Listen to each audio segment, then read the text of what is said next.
દેવભૂમિ દ્વારકા જિલ્લામાં આગામી 1 તારીખે ખંભાળિયા ખાતે ચારણ કુમાર ખાતરાલી સોનલધામ ખાતે ધોરણ 10 અને ધોરણ 12માં જે સારું પરિણામ લાવ્યા છે 70 PR થી જે વધુ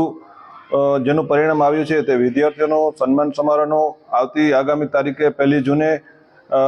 સોનલમાં એજ્યુકેશન ટ્રસ્ટ દ્વારા આયોજન કરવામાં આવ્યું છે અને આ સાથે ઇન્દુબેન યુદુબેન જે ટ્રસ્ટ છે તેના તરફથી જે 80 PR થી વધુ આવેલા હોય અને જેનું રજીસ્ટ્રેશન રજ હોસ્પિટલમાં થયેલ હોય તે વિદ્યાર્થીઓને સ્કોલરશીપના ચેકનું વિતરણ કરવામાં આવશે। તેમજ આ સાથે ધોરણ 10, 12 અને ગ્રેજ્યુએશન પછી શું કરી શકાય, આગળ કયા વિષયમાં કયા ફિલ્ડમાં જવું તેના વિશે જે કારકિર્દી માર્ગદર્શન સેમિનારનું એક આયોજન કરવામાં આવ્યું છે। તો આ સમગ્ર જે 3 આયોજન એક સાથે જે કરવામાં આવેલા છે, આ સમગ્ર આયોજનમાં હું આ સર્વે ટીમ અને ટ્રસ્ટ વતી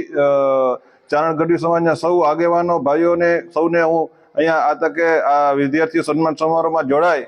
એ માટે અને વિદ્યાર્થીઓને પ્રોત્સાહિત કરી અને એને આપણે સન્માનિત કરીએ તે માટે સૌને હું અપીલ કરું છું, અનુરોધ કરું છું, આપ સૌ આવો અને આપણા જે તેજસ્વી તારલાઓ છે તેને સન્માનિત કરીએ અને સૌ સાથે મળી અને આ કાર્યક્રમની ઉજવણી કરીએ।